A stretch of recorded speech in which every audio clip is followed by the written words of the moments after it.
membuktikan apapun. Gadis itu hanya bisa menggertak, mengatakan bahwa Kano hanya mengulur waktu karena ia tahu dirinya tidak berpengalaman.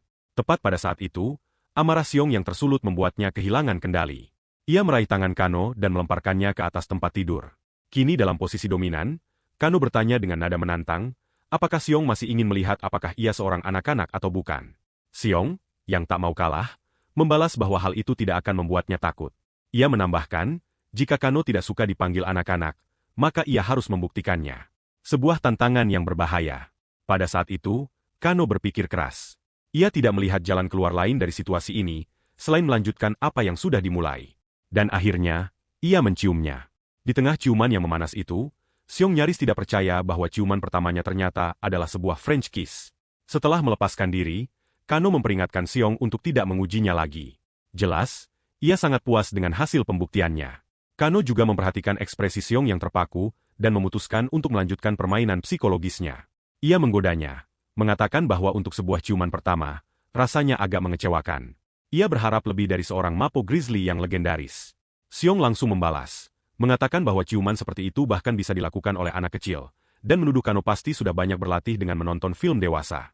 Baginya, itu hanyalah sebuah kecupan, dan tidak akan ada yang menganggap Kano sebagai pria sejati karenanya. Merasa kesal, Kano berkata bahwa Xiong hanya bersikap sok kuat, dan itu mulai membuatnya muak.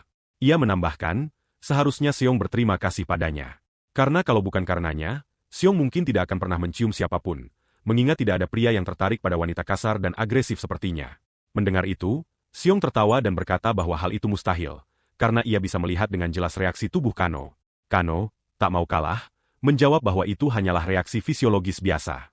Ia membalas dengan mengatakan bahwa Xiong juga jelas menikmatinya, terlihat dari pakaiannya yang basah.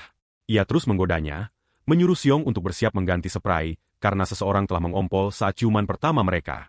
Merasa terpojok, Xiong pun melancarkan tendangan terbang dengan kedua kakinya. Ia menutup perdebatan dengan mengatakan bahwa Kano hanya berpura-pura tangguh. Kano membalas, mengatakan bahwa Xionglah yang selalu menyelesaikan segalanya dengan kekerasan. Namun pada akhirnya, ia hanyalah seorang wanita. Bahkan seseorang seperti Kano pun bisa merayu dan mendominasinya. Kalimat itu menjadi pemicu terakhir. Xiong yang kesal, melemparkan bajunya ke wajah Kano, menerima tantangan itu, dan berkata jika Kano bisa membuktikan ucapannya, maka ia akan memanggilnya pria sejati.